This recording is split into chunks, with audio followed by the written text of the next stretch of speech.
అది నూనె వేసి ఉండుకొమ్మ చేసి దాన్ని తిక్కవ షెడ్ వేసి దాని నొప్పులు ఉంటాడా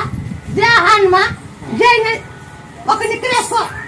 బాగా తిక్కో దేహాన్మ ఒక గంట సేపు నీళ్ళు పోసుకో బాగా అయినాక అన్ని సాగు ఏమతుకు భీమిలా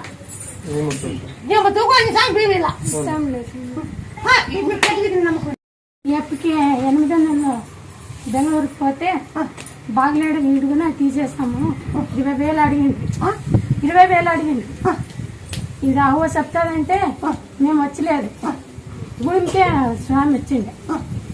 కారు వేసుకుని వచ్చిండే మా ఇంటికి తోలుకుని పోతుంది నేను బాగా పుడతాడు నా పేరు పెట్టాలని పెట్టిన ముత్యాల రాజు అని పెట్టి